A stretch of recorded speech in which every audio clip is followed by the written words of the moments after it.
Salut, je m'appelle Cindy et je suis morte il y a 10 mois, mais avant ma mort, voici ce qu'était ma vie. J'étais née dans une grande famille, du genre plusieurs mamans, plusieurs demi-frères et sœurs. Lorsque j'ai eu 5 ans, ma mère est morte. J'ai donc été élevée par une autre maman. Je ne sentais pas vraiment la différence car même lorsque ma mère était en vie, nous pas exactement à quel enfant appartenait quelle maman, et devant les yeux de notre père, il nous voyait tous égaux et nous aimait de la même façon. Tout a changé lorsque mon père est tombé très malade.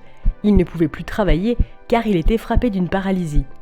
La vie avait basculé, plus rien ne marchait. Chaque mère s'occupait à présent de ses enfants et nous, je ne peux pas vous raconter cette partie sombre de ma vie. Lorsque j'ai eu mes 18 ans, j'ai commencé à loger chez une amie. Peu de temps après, elle a demandé à ce que je contribue au loyer. Je n'avais pas de travail et je ne faisais rien. Le seul revenu pour moi, c'était les hommes.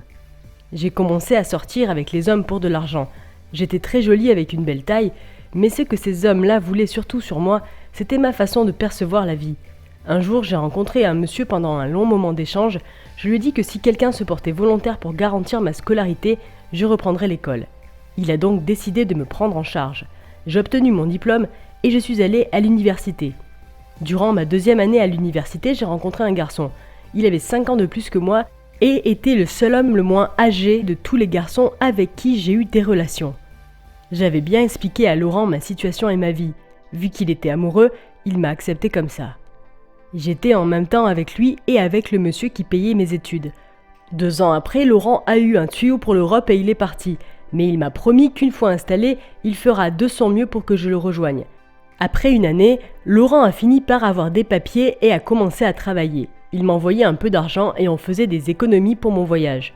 Je n'ai pas eu l'occasion de partir directement en Europe. Je suis passée par la Turquie et 2 mois après mon arrivée là-bas, Laurent est mort. Quel cauchemar. Je ne pouvais que continuer les démarches pour atteindre l'Europe. En Turquie, je me suis mis avec le garçon qui facilitait la traversée pour la Grèce et je suis tombée enceinte de lui. Il voulait que je garde le bébé, pour cela, il a dû accélérer mes démarches. La nuit où on devait traverser, j'ai commencé à avoir des contractions, mais le but était de traverser d'abord. Nous avons pris le bateau et nous avons commencé la traversée.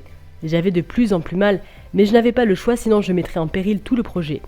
Lorsque nous avons dépassé la frontière qui sépare la Turquie et la Grèce, je ne pouvais plus supporter. La douleur était intense et le bébé était déjà presque là. Malheur à moi, malheur. Le bateau de garde-côte grec nous suivait.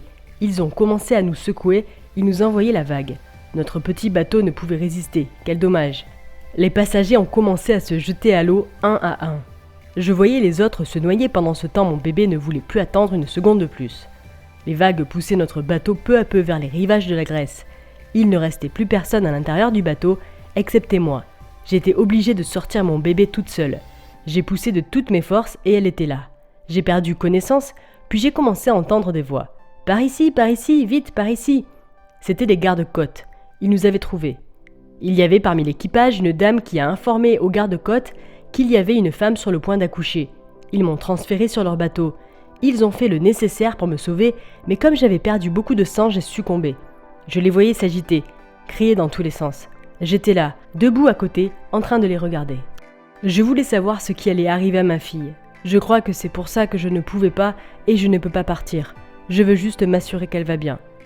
Je suis restée jusqu'à ce qu'elle soit confiée à un jeune couple. Ils avaient l'air gentils et la femme avait l'air d'aimer mon bébé. Ils l'ont appelée Diana. Je reviens chaque jour pour m'assurer qu'elle va bien.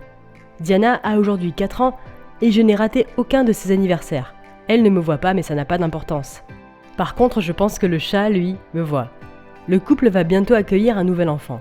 Vu la déco dans la chambre, je crois que c'est un garçon. J'ai peur que ma fille se sente différente à ses frères, vu sa couleur de peau. Je suis de plus en plus inquiète. Partage mon histoire.